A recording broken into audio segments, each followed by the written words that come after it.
Expect to be in the dark. Electrical blackouts hit the country as Eskom's power plants break down again. The man who allegedly masterminded Brett Kebble's murder is charged with drug trafficking.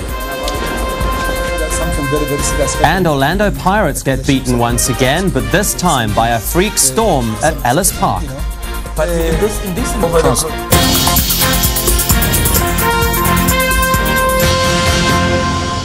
This is E-News Prime Time. A very good evening. Eskom is scrambling tonight to supply electricity to millions of South Africans. Over the past 12 hours, there have been blackouts across the country after the nuclear power plant Koeberg broke down yet again. 8 other power plants also went offline in Mpumalanga. The energy crisis is far from over, and blackouts could continue for at least a week as technicians race to fix the problem. A case of deja vu. This isn't the first time South Africa's nuclear facility has broken down. The infamous Luzbold caused massive blackouts in 2006, mostly affecting the Western Cape.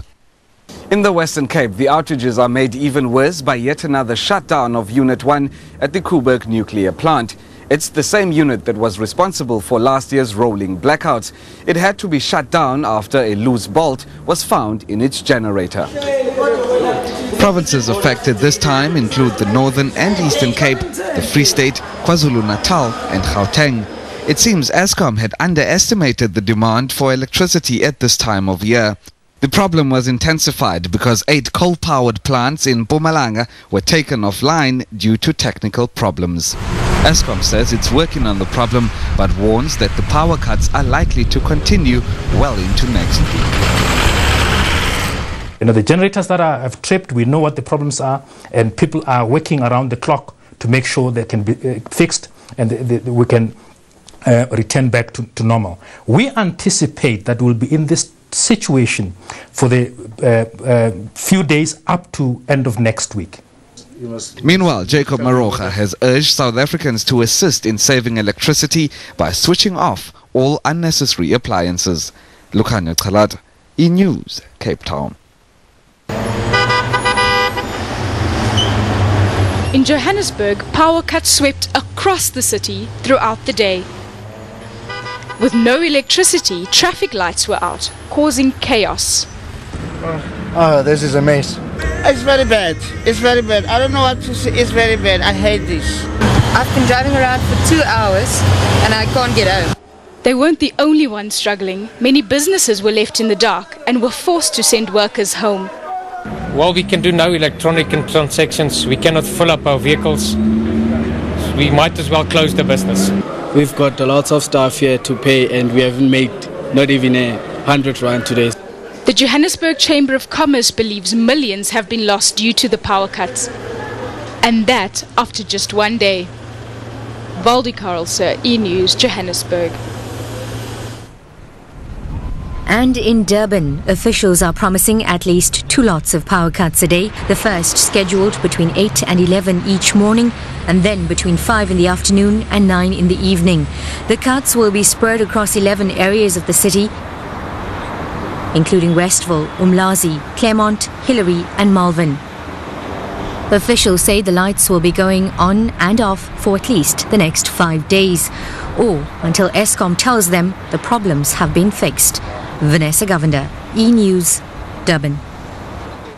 Other affected provinces include the Eastern Cape, Northern Cape and Mpumalanga. Eskom says it cannot issue a schedule of future blackouts, but it has appealed to you at home to switch off all unnecessary appliances, including pool pumps and even your geyser.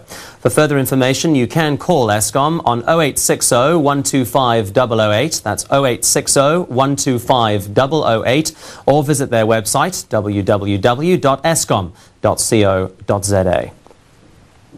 Well, to attempt to make some sense of these blackouts, we're joined now by Professor Trevor Gaunt. He's the head of the Electrical Engineering Department at the University of Cape Town. Good evening, Prof, and thanks very much indeed for coming in.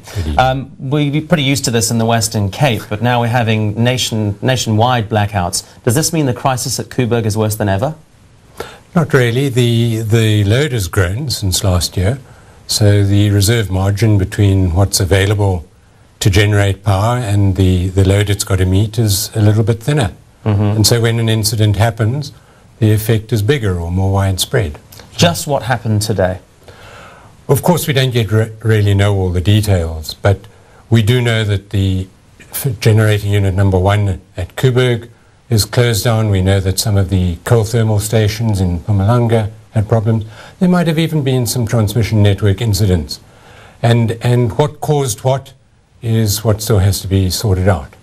So it's difficult to know, but basically a system incident used up all the reserve, and now we don't have enough. Very quickly though, I mean, South Africans are getting pretty fed up of these blackouts. How do we get past it? In the short term, we get past it by not using electricity that we don't really need. So that's behind the appeal to switch off hot water cylinders and swimming pool pumps, and even the stove, if you're not using it, just cook a little bit more sparingly. In the longer term, we've got to build more power stations and the lines that connect them to the loads. That's a program that's going to take several years. Well, let's hope they get that done quick enough. Professor Trevor Gaunt, Head of the Electrical Engineering Department at UCT. Well, let's take a quick look now at the markets.